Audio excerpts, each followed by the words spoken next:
Hello and welcome to the Film Pulse Podcast. This is episode number 410. My name's Adam Patterson. With me today, we've got Kevin Rakestraw. Hey, Kevin. Yeah. This week on the show, we'll be taking a look at A Quiet Place Part 2. We'll also be going over what we're watching on the watch list and going over this week's new releases in theaters and on VOD and Blu-ray. Thank you so much for joining us this week. Please remember to review us on iTunes if you get a moment. That would be super helpful. Now, we can go ahead and jump right into our review, but before we get into our review, maybe the preamble here to our review, I wanted to ask you, Kevin, because this is your triumphant return to the movies. I went back for the first time to see Spiral, and it was a hell of an experience for me. So I wanted to, before we get into the nitty gritty here, I just wanted to get your experience back in the theater. It was it was a touch anticlimactic, I gotta say. It was a good feeling at first. And of course went all out with, pretzel bites and an icy and all that. Whew. Just, yeah. It was expensive. And I gotta say, this is something that I think it's gonna take a little bit of time for me, because it was kind of like a nervous breakdown in the beginning there. Because I'm so used to, I've gotten myself where I'm comfortable, like, if I'm going somewhere and it's in and out. You know what I mean? Like, I stop off at the hardware store. I know I have to pick up two things, mask, go and get in, get the two things, get out. This is, like, I don't like being in a place too long. I start getting a little... It feels weird. Nervous. I Yeah, don't like it. It definitely feels weird, yeah. But the nice thing about this is that there's at least a movie in front of me. So I had something to kind of like keep my mind off of it. So that was helpful. Yeah, that's good. The theater that I go to, so when I went back for the first time the other week, they were doing everything. So like they gave you the popcorn, they gave you your drink, they had like the plastic shields up and everything. There was like a sign that said to wear masks when in like the lobbies and stuff, and it all felt pretty safe, and everything's very clean too. But this time when we went, which was just like a week later, no masks anywhere. You got your own popcorn, which was interesting. So it was like the big like popcorn thing, and it was like a handle you pulled and you like dispensed your own popcorn, which I don't know if that was like more or less sanitary. Probably the same, really. I don't think that, but you got your own drinks too. So yeah, it was like a very, very different vibe going into it this time. Yeah, things are quickly getting thrown out the window. Yeah, I've noticed. But most of the people that were in the theater were wearing masks, like voluntarily. So like there was a sign, they took down the sign that said you had to wear them, and there was a sign that said that it's encouraged. And the employees, I'm pretty sure that most of the employees were wearing masks, if not all of them. And then almost everybody in the theater, I'm pretty sure, yeah, almost everybody. There were more people this time around than last time too. So people are starting to venture out into the theaters. And I think that part of it could be due to just this movie, being a bigger movie, a higher profile movie. So, well, and like we said last week, there was already people were already looking forward to this movie, and this is the one that got cut off. Mm-hmm. It was the first we're shutting it down. Let's postpone it. So that, like 2 years worth of anticipation for this movie. And this is kind of, I have a feeling this is kind of like what ushered people back in, like finally, and go back out. Yeah. So let's talk about the movie. This is, it's written and directed by John Krasinski. I have a synopsis here. Following the events at home, the Abbott family now face the terrors of the outside world. Forced to venture into the unknown, they realize the creatures that hunt by sound are not the only threats lurking beyond the sand path. Now, I think that it's inevitable. There's no way that we can talk about this movie without giving away what happens in the first one. So if you haven't seen A Quiet Place Part 1 and don't want that spoiled, first of all, good luck, because I think that even like the trailer for this movie would probably spoil what happens in A Quiet Place Part 1, but this picks up pretty much right where the first one left off. Now I didn't rewatch the first one. I kind of wish I would have now, because it made me realize like I kind of forgot some things that happened in the first one. But we'll start with you, Kevin. What were your initial impressions of A Quiet Place Part 2? I gotta say, I really liked the kind of using almost like a prequel, like a small window of a prequel to tie in to where the first one dropped off and where you're getting slapped back in on this one. I just thought that like Noah Jupe's character having that kind of like traumatic flashback. Mm-hmm. I thought that was a really neat idea. I really liked that. Yeah, same here. I was concerned about that, actually, because that scene we do see in the trailer, not in its entirety, but we see a lot of that scene in the trailer. There's one trailer where the whole trailer is just that one scene. And so I was a little concerned because I had a feeling that was going to be at the beginning of the movie, and it's so well shot, and the action is so intense, and it's such a big sequence. I was like, oh man, like, can the rest of the movie hold up to this opening? Like, I was concerned that they were going to open on that, and it was going to be like a big moment, and then the rest of the movie was going to feel like it doesn't quite live up to that. And for me, at least, I would say that's not really the case here. For me, I think it a little bit was, but I do, because one of the main things that I remember from A Quiet Place 1 is Krasinski's character just being a bit much. Like, he's just, and with him, writing and directing, and then making his character this, like super dad, it was a bit comedic at times, especially in the first one. But I love, because in the first one it's just him constantly super serious dad face, finger up to his mouth, like shushing it up. Like, that's all he ever did. Just, I mean, a murder look on his face, telling everyone to shut up and be quiet, like they don't know. But that's really all that he could. And I just love that this opening, he's in the movie, for a little bit, just that opening sequence, day one of invasion. And you're still able to get that one in there, where he, in the midst of these creatures on Main Street, trying to find victims, he's able to shimmy over on the floor of the inn to a guy praying, put his hand over the guy's mouth, get incredibly close to his face with his finger, like he just instinctively knew, just shut your mouth, be quiet, shut up, shut your mouth. I was just like, classic Quiet Place. Brought you right back. Brought you right back to the series. It sure did. And then he kept, because he's not in the movie, but he vicariously, everyone's talking. Yeah, everyone's like, he's just the greatest fucking dad that's ever lived. Lee's not here anymore. We gotta take care of ourselves now. Lee's not here to help us. If Lee was here, he would tell you that little girl's worth saving. Yeah, well, you did get to see the infamous whiteboard. Yes. What's the weakness or whatever. Which is funny because he got it day one, like 5 minutes into the he found the weakness. He was praying. It's the power of prayer. You don't like it. Well, so I didn't get a good read on it. It seems like you liked this, right? Yeah, I'm just not huge on it. So it seems like you kind of feel about this one the same way that you did the first one. If I remember correctly, because we reviewed the first one on the show, and if I remember correctly on that one, you were kind of you liked it but didn't love it. It was kind of in the middle for you. Yeah, I think overall it was pretty positive with the first one. I found the first one to be very entertaining.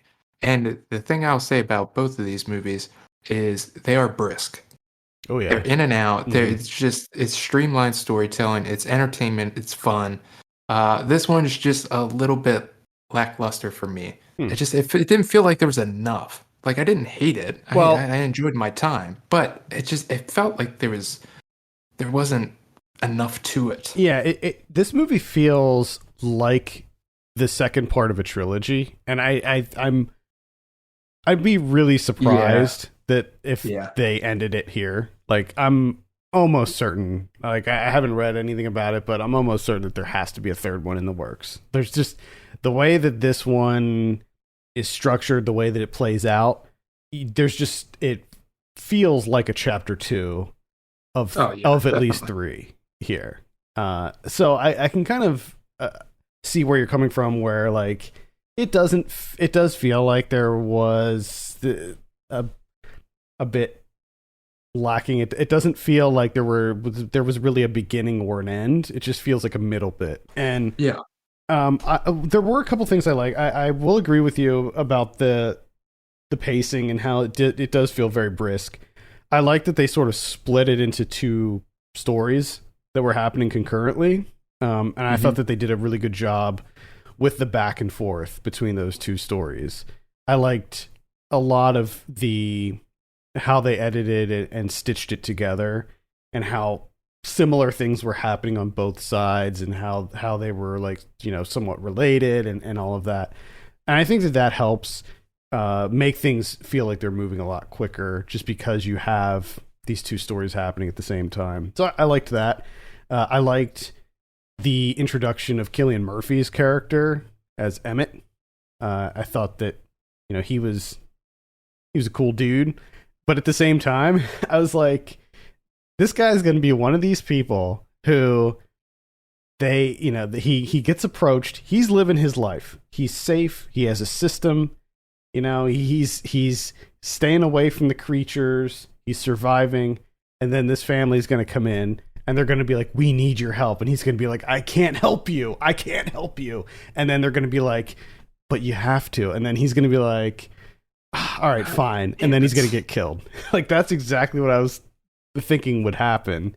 And I'm not going to say how it plays out, but it plays out different than what I expected, at least for now. And so I was thankful for that.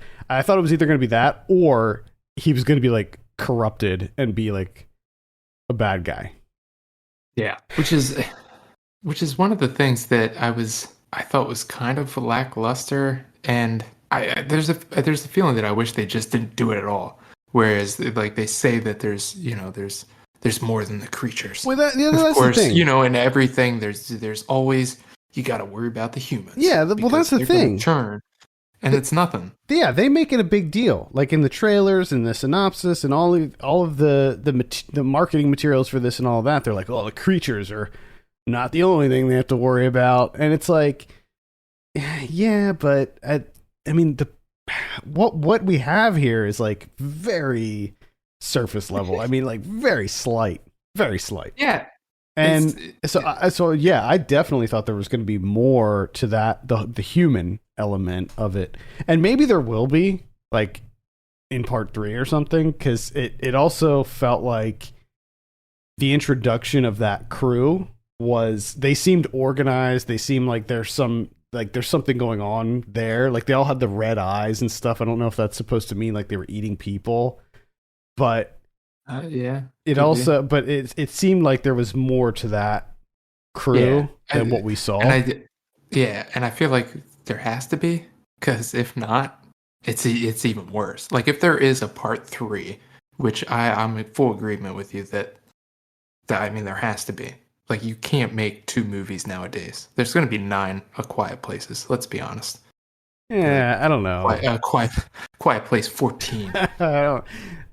In 2032. Yeah, I don't. I'm calling it now. That, but I'm calling it now, because they're going to hand it over to someone, and they're just going to keep running with it. But if in a part 3 they don't expound on that at all, and like that's it for them as a whole, like it retroactively makes it worse. No, they have to. There's just no You way. have to. There's no way that they won't expand on that aspect of it. Well, and especially considering like what you find out from there, and it's like you've been on the water the entire time, and you haven't figured anything out. Like nothing's like piqued your interest. Like, hey, you know what? Yeah, I wonder. Maybe over there. Maybe let's try going over. Yeah. They're definitely going to explore that more. I like that they brought the whole. Everybody came back from the first one. I liked that they were able to get everybody back in here. I think that they did introduce some new elements. I think that this movie did. It checked a lot of the right sequel boxes. It expanded the lore of the Quiet Place universe. It developed the characters more. It had bigger moments to it than the original. Not necessarily better, but bigger. And it opened up the world more. We got to see more of the world. It introduced more characters, and like the synopsis says, they have to venture off their property. They have to find people. Emily Blunt's great in this. I think everybody does a really great job. Millicent Simmons is quite good. I think that they give her a lot more to work with this time around. Yeah. And she's great in it. Everybody is, really. So overall, I enjoyed it as well. I didn't love it. I don't think it's like the best horror movie ever made or anything like that. But for me, it's pretty much on the same level as the first one. Yeah, I just think the first one's, vastly superior, because this feels like a bit of a rehash. Because even though you say like it opened up a little bit more, we have a little bit more development. Like, to me, the time invested with what new information is gleaned from this is not a whole lot. Correct. Like, we learn like one new thing about them, the creatures, and we don't really, like, maybe there's other people, but like that's still up in the air. So you know what I mean? Like, it's an hour and a half to get like one step forward. It just seems like we didn't really traverse a whole lot of ground with the time that we spent here. I think that the weight of what happened in this one we won't really know for sure until the third one. Which, again, like that, I don't know if that's necessarily a good thing or a bad thing or what, but and if they don't make a third one, then this movie is very bad. That's what I think is it's kind of odd, is that you're kind of thrust into that situation where like your critique of this movie is kind of stuck in suspension because you're waiting to see what they do with the third one, that's the problem with like kind of modern filmmaking now, is everything's kind of broken into trilogies. So you're kind of like, well, I gotta hold off on it and see. Like, the movie should just be able to stand alone. Like, this should be a solid second film. You shouldn't have to, your thoughts on it shouldn't have to be weighted against the third one to see what they do development wise. Just give me a little more development in the second one. Yeah, as it is, I don't think that this movie can stand on its own as like a standalone sequel. Like, I think that it really needs that third entry to make it feel complete. Yeah, and if that third entry doesn't exist, then I think that this movie just does end up feeling a bit lackluster. Yeah, because I think at that point, I 100% agree with you. Like, if like a year or so, maybe 3 years tops from now, we don't get A Quiet Place Part 3, it's just going to be like one of those things where you're just like, oh man, you remember they made a sequel to A Quiet Place? Whatever happened to that? Like, why'd they just stop? That's weird. Yeah. Yep.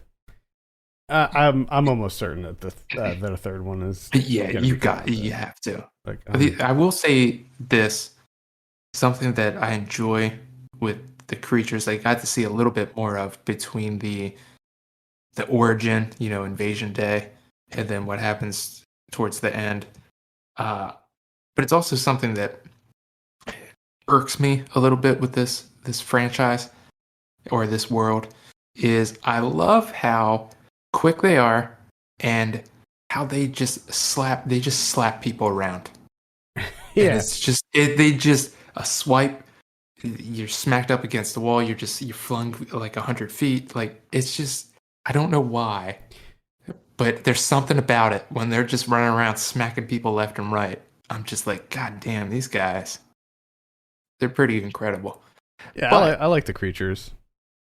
the thing that irks me a little bit is that anytime the main characters have to deal with them, they're Slow tentative. and yeah. They're pensive. They're like, oh, let me shit my situations.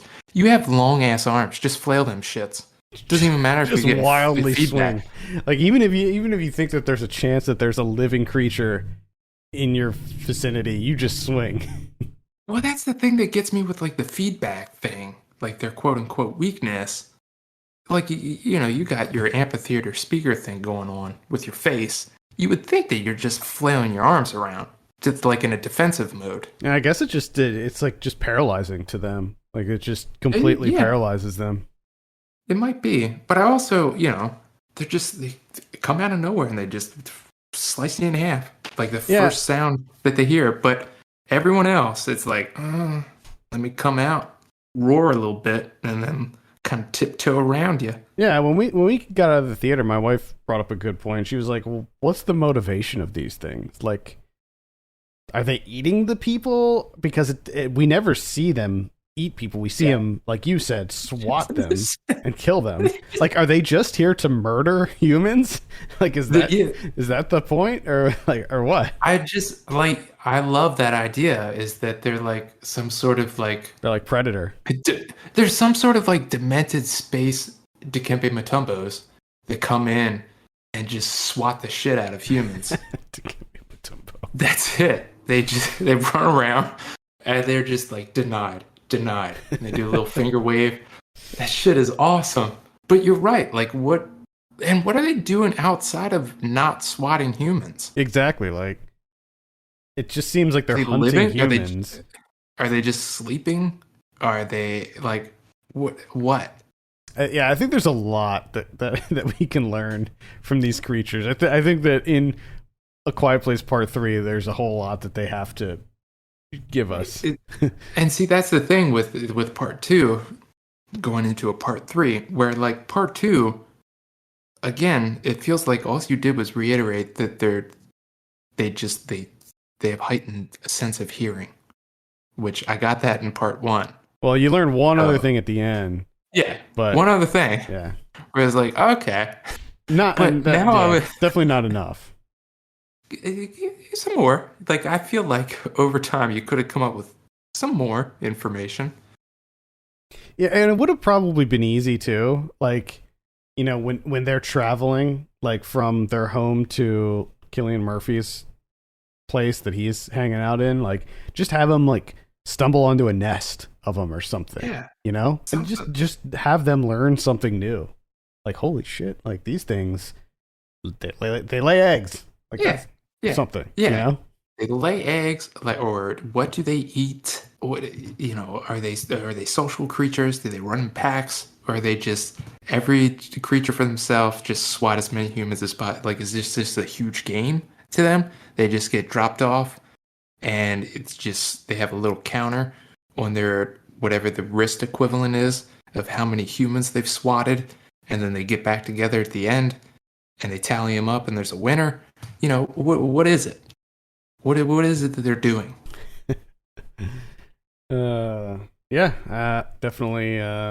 Definitely questions. We have a lot of questions that I think need answered here. All right, let's go ahead and give this a score. Kevin, what are you going to give A Quiet Place Part 2? I give it like a 5.5. Okay. I'm at like a 6.5. See, that's kind of 6.5 for me. that's kind of where I was too until me and you started volleying I back was and at a forth. 7. Yeah, to be clear, I was at a 7. Yeah, But when we first started talking yeah, about it, and then I'm just like, because you know what? your wife makes a really good point. Like Yeah, what? there's some issues. There's some other like really convenient plot points in this too, like the like holding the no, that wouldn't be a spoiler. Holding the thing in his mouth, for instance, like Yeah. Oh yeah. that. Oh, there's tons of stuff. There's plenty of things like that where you're just like, come on, guy. Somebody in my audience was laughing when that scene happened.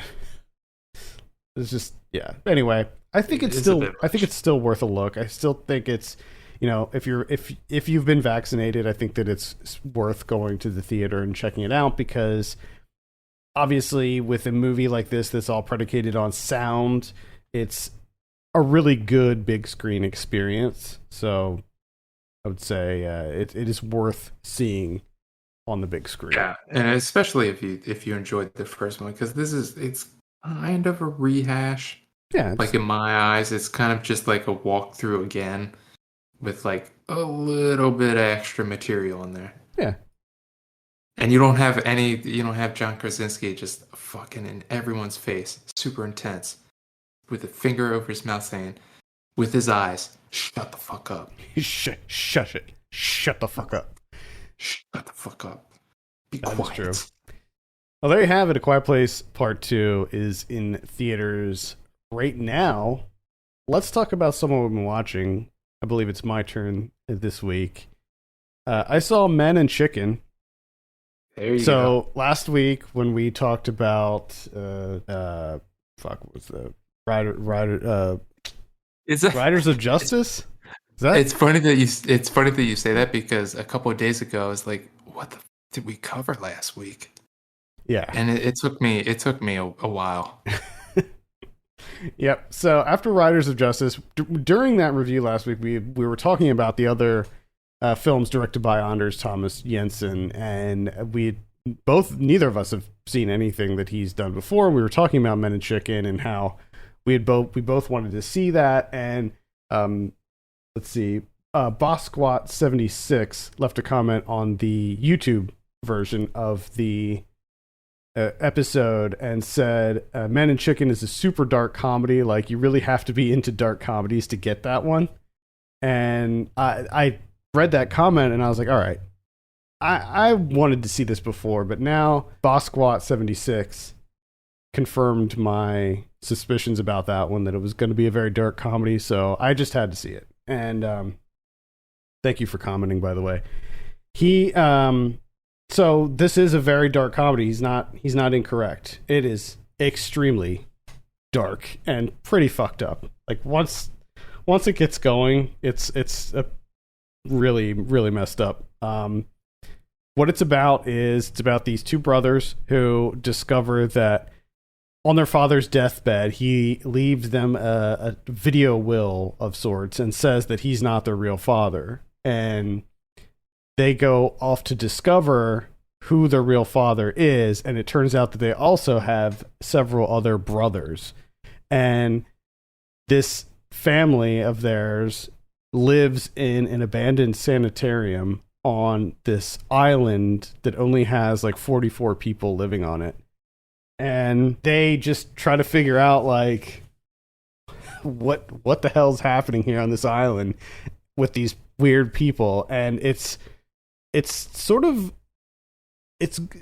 there's definitely some absurdist comedy in there, but again, I'll just reiterate that it's very dark. There's some seriously disturbing, not seriously disturbing, but there's some disturbing things that are happening here. I enjoyed it quite a bit. If you want to see Mads Mikkelsen in a role that you definitely have never seen him in before, I would say check it out. If you liked Riders of Justice, this has pretty much everybody from Riders of Justice in it. So that's definitely worth a look. And Kevin, I think that you will be into this one. There's a lot of really quirky, weird humor in it. Right. So, and it's available on Tubi. Tubi. So you can check it out for free on Tubi. It's funny because my mom was over yesterday and she brought up Tubi, Did like she? always. Nice. She sure Yes. did. I did. Tubi, if you're listening, please hire my mom to do commercials. Like your Brand number one ambassador. fan for some reason. Just huge fan of you guys. I forget the other thing that she brought up, but she has a issue of like not calling things by the right name. But I can't remember what it was. But my favorite still to this day is Chuck E. Cheese. She calls Chunky Cheese. Chunky. Hey, segue. Mads Mikkelsen was in a movie called Arctic from 2018, directed by Joe Penna. I saw that movie. Not that good. Joe Penna's newest movie, Stowaway, available on Netflix this year. I saw that. Marginally better. It's okay. This has Anna Kendrick, Daniel Day Kim, Shamir Anderson, Toni Collette. It's a space movie. They're on a trip to Mars, and guess what? There's a stowaway on board. One of the first things is that you have to like kind of scrub out of your mind, or just kind of push it as far back as possible. Is how the fuck did the stowaway get on board? Wasn't Because it? it makes no sense. I saw the trailer for this. I haven't seen this movie, but wasn't it like he was working on it or something and like Okay, bonked so his head or something? Real quick, if you're interested in Stowaway, stop listening because I'm going to spoil it. Even though it's not really a spoiler, you know that they find a stowaway. But essentially, Toni Collette, who's the pilot, and this is the thing that gets me is like they attach to like a space station, and then they tether out and kind of like hurtle themselves through space. So they're at the very end of the tether is the rocket and then like the space station. And it seems like he was on the space station, which doesn't really make sense because he's talking about the launch and he was working on. But anyways, she walks into a room and there's blood on the floor and she's like, "What? What the hell? We just got to space. Why is there blood here?" Here there's a panel above her, a sealed panel. And there's blood at the corner. So she unscrews the little screws and he drops out of there. Now this panel has like just enough room for him to fit in there, but like completely crushed into all the components. And of course the component that he's crushed into is the device that scrubs the CO2 from the aircraft or the spacecraft. So that's the issue, is he damages that being crushed in there. So who the fuck put the cover of the panel on that's just big enough for him to fit inside? Like, how are you not like, oh, well, there's a guy here, but let me just zip, zip, zip. I'll just seal him in there. Wait, it's never Like- addressed? No, it's never addressed. Makes no sense whatsoever. Because as soon as she like unscrews it, he falls on her, breaks her arm. So of course they have to handle that. He has damage. So they're like, man, who could believe that he even fucking lived? And of course he ruined the component, or whoever sealed him in there for God knows what reason. So essentially what the problem is they don't have enough oxygen for 4 people. So it comes down to they have enough oxygen for 3 people. And they have to essentially, they're like, hey, you weren't supposed to be here to begin with, so you're dead, all right? We're going to Mars. This is a 2-year trip. Sorry, you have to die. So they try and figure out a way, and then of course it turns into a thing where it's like, we only have enough oxygen for 2 people. So 2 of us have to die. And then there's a whole mission that they have to climb the tethers to get more oxygen, bring it back. And I mean, overall, like I said, it's one of those things that you just have to push back in your mind, because like the way they set it up is like, if you're in that situation, it's like, well, how the fuck did he get in there? It's, who cares? He's here now. We have to figure this out. So to a certain extent, I get that. But at the same time, it's like, this just doesn't make any sense. Yeah. But it's relatively captivating enough. Like, it held my interest enough throughout. It's nothing special. It's not going to wow you. With it being 2 hours long, it takes a while to get to like the 1 hour mark. But then that last hour went by pretty quick, I thought it was pretty engaging from then on out. But I don't know if I'm really going to remember it. Outside of like, I have a feeling that occasionally throughout my life, I'm just going to be like, well, how the fuck did he get up there though? Interesting. All right. Okay. Well, I saw a Netflix one too, and that was Stowaway, by the way. I saw Bo Burnham's new special, Inside, which is on dropped on Netflix this weekend. Mm-hmm. Really good. I mean, I guess you kind of already have to like Bo Burnham to really enjoy this, because it's a lot of Bo Burnham. But the premise here is that he, during the pandemic, he wrote and produced and shot and edited and did everything for a new special from just one room. So like he basically isolated himself in one room for over a year and did this special from start to finish. And he did everything on his own. So he wrote everything, did all the performances, did all the music, did everything, editing, all of that on his own. And it's really good. Like if you like Bo Burnham, this is like top level Bo Burnham stuff. There's like a lot of his content there's a lot of layers to it. It's a really kind of self-reflective. It seems often very tortured. It is really, it's funny. It's really well made. So really impressive. Even if you're not like super familiar with Bo Burnham's work, I would say that this is worth a look. It's a little bit experimental. It's not like your typical comedy special. That's why I'm even mentioning it and why I logged it on Letterboxd. Like I don't log comedy specials on Letterboxd, especially like stand-up comedy specials, but this is definitely different than that. It's mostly music, but he has like he has like all these different lights and like props and stuff that he uses. And yeah, it's quite good. So I highly recommend Bo Burnham, Inside. And it looks like a lot of people are loving this on Letterboxd. I'm looking at it here for the first time. Yeah, I just looked up. This is one of those things that I don't get. I just don't understand it. You don't like Bo Burnham? Insufferable. Absolutely full-on hate. I tried watching, like, one of the first things that was, like, everyone was losing their minds about. I can't remember what it is.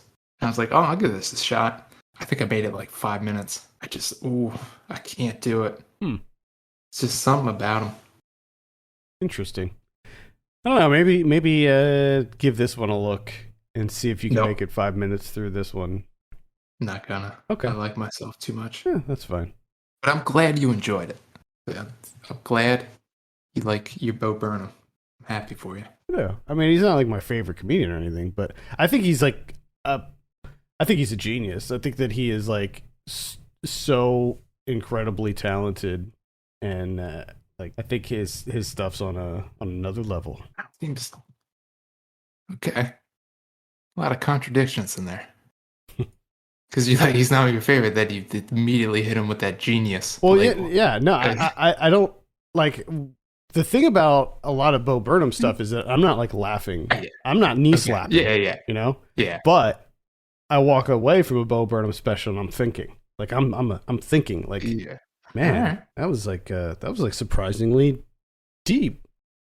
So it's, you know, I don't think he's the funniest dude ever, but I think that his stuff is always thought provoking. Okay, I got you now. I was thinking surface level stuff here. Yeah. That's my fault. That's all me. The only other thing I watched is Robert Altman, 1974, California Split.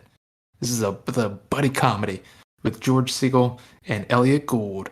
These guys, they're really into gambling. They just fucking love to gamble.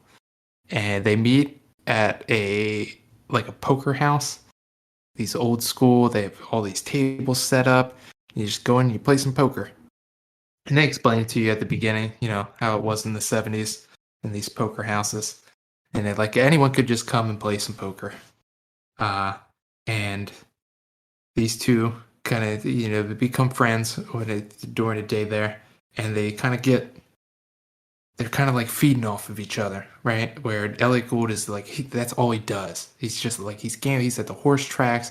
He's doing everything. He's just always looking for bets. He's just like, they go to a boxing match. He's betting with everyone in the stands on the actual match itself. And then a fight breaks out in the stands. He's betting on that. He wants some action. Like, he's just always looking for some action to make some money. And George Siegel kind of gets pulled into it, where he's kind of like, he just likes to play poker now and then. He likes to do a little bit of gambling, but he kind of gets sucked into this because he's just like, it's exciting to him. So, of course, it plays out, very like a freewheeling naturalism, where it's the 70s. You have these two guys. It's a buddy comedy. So one of the issues that you have that just didn't work for me, and I think it just might have been the headspace that I was in, is like, these guys are always on. Like, they're just always on. They're always doing bits. And like, they're always arguing, bickering, yelling. Like, there's just so much going on in the 70s in American films where, like, every scene is just jam-packed with acting. And it was too much. I couldn't do it. These guys are they're annoying. I don't like them. And I didn't like spending time with them. I just, like, it's an okay movie. Like, nothing to write home about. Like, if you like these guys and what they're doing, like, if you tap into their wavelength, you will love it. And I feel like there's a part of me that, like, in a certain situation, if I tap into it, I would have loved this movie. It just didn't work out the day that I watched it. Okay. Maybe I forgot or didn't know that George Siegel just died in March. Yeah, no, this is available on the Criterion Channel, and they have like a little program of movies that he starred in. Do they have Roller Coaster from 1977? Oh, I don't know. I have to look because I'm just now looking at Roller Coaster, and holy cow, I want to see this. The plot is about a guile young terrorist who is able to blackmail a series of companies by placing homemade radio-controlled bombs within the central attraction of amusement parks, roller coasters. Are you fucking kidding me? Yeah. That sounds incredible. Why is that not on a Criterion? All right, well, I gotta add this to my watch list. Shit, no, the only thing they have California Split, Hot Rock, and King Rat are the three movies that they have. But this movie from 1977, Roller Coaster, it sounds incredible. Watch out for the man watching the roller coaster. Yeah, that's the tagline. Yeah, I gotta see this.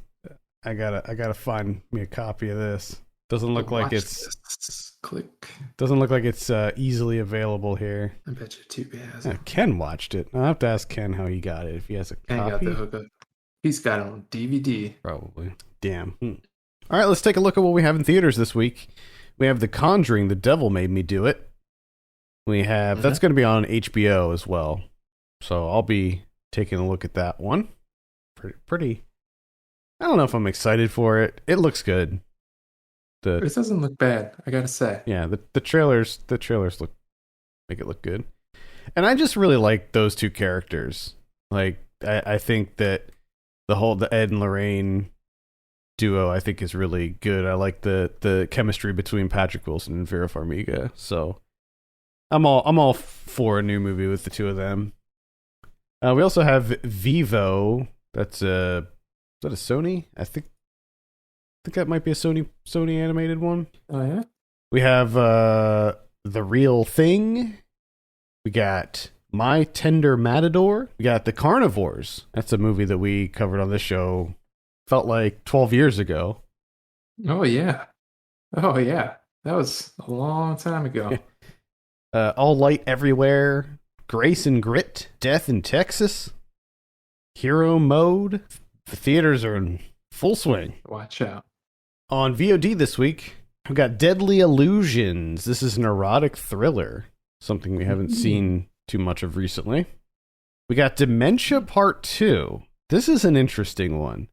Do you remember there was the first Dementia that came out a long time ago, several years ago, and it was this like kind of slow burn psychological thriller almost.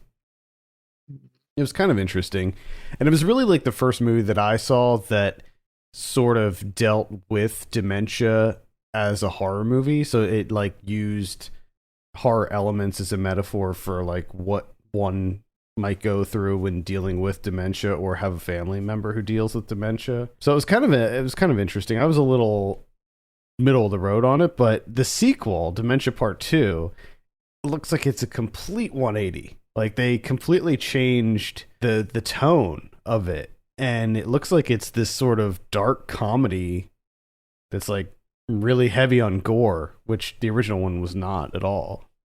Yeah. So, Okay. yeah, I don't know. I don't know how to feel about Dementia Part 2.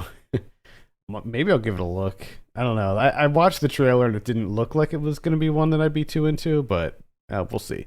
We have Spare Parts coming out. This is what is this?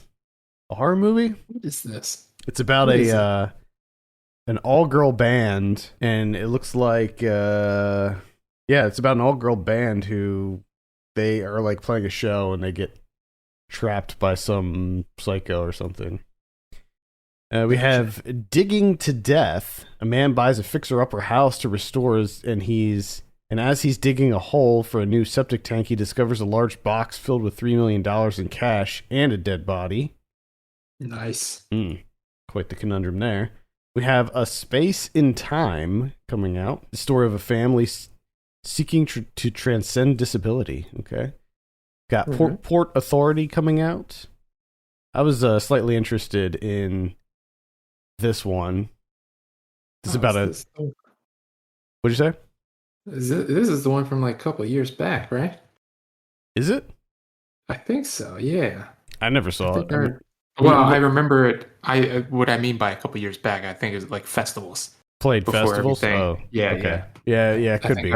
Could be. I mean, it's about a dude from central Pennsylvania who runs away, moves to New York City, and ends up falling in with like the I don't know if it's like a Vogue type crowd, like a ballroom type crowd, or like what the deal is. But anyway, it looks good. Let's see. We have City of Ali. That's going to be a virtual theatrical release. This is on the 3rd. Also on the 3rd, we have Caveat, which is going to be on Shudder. That's their movie of the week. Looks very odd. So this is about a lone drifter who accepts a job to look after his landlord's niece for a few days in an isolated house on a remote island. It seems like easy money, but there's a catch. He must wear a leather harness and chain that restricts his movements to certain rooms. Okay. Yeah, so I'm slightly interested in that one. On the 4th, we have Edge of the World, got Chasing Wonders, My Tender Matador, We All Think We're Special. I like the title of this, and this one looks like could be interesting. It's a haunting drama. A night of reckless driving compels a car mechanic to forcibly detox his best friend, whatever the cost. Ooh. We have Undine, got Under the Stadium Lights. That's about it for VOD on Blu-ray this week. We got The Stepford Wives coming out. That's the 2004 version. Mommy Dearest from 1981. Rat Race from 2001. Man, I forgot all about that movie. Rat Race. Man. Yep. Rat Race. That's right. Pick it up. 4K. We got Smokey and the Bandit coming out in 4K. Looks like there's some kind of Tomb Raider double pack coming out here. And that's going to be in 4K as well. But I'm a Cheerleader from 1999 is coming out on Blu-ray. It looks like that's a director's cut. That movie was famously rated NC-17 for no real reason other than it depicted a lesbian. But you can't have that. Inappropriate. We have The Pacifier from 2005 starring Vin Diesel. In and Out from 1997 with Kevin Kline. Herbie Fully Loaded from 2005. The Kid from 2000. Let's see. Backdraft is coming out in 4K. Oh, yes. I was literally just talking to my wife about Backdraft because she was like, "Oh, you haven't covered Backdraft on Saved by the 90s yet." And I'm like, "No, I need to find a good like theme to cover it." And then I was like, maybe I'll just do like my favorite movies of the 90s because Backdraft is one of my favorite movies of the 90s. Without a doubt. I love Backdraft so much. It's like probably one of my favorite movies of all time. Now let's see what else we have here. Switchback from 1997, Ice Princess from 2005, The Blue Lamp from 1950, Who Done It from 1956, Better Luck Tomorrow from 2003. Boy, did I love Better Luck Tomorrow. What a great movie. Oh yeah. Oh my god. I should rewatch that actually. I haven't seen that since probably, back when it came out. But I really loved that movie. Let's see. Alpha Dog from 2006. The World to Come from last year. Buster and Billy from 1974. That's pretty much it. What about Criterion's? 0. No Criterion. Skip that first week. All right. Still a ton of other releases, so there's still plenty to watch. Without doubt. Rat Race. Rat Race. Rat Race, man. Oh, boy. Rat Race. I think that's going to do it for this week. Thank you so much for listening. You can send us your questions and topics to podcast@filmpulse.net. You can follow us on Twitter @filmpulse.net and @filmpulsekevin. And if you have a minute, consider reviewing us on iTunes. That would be amazing. For Kevin Rakestraw, my name's Adam Patterson. We'll see you next week.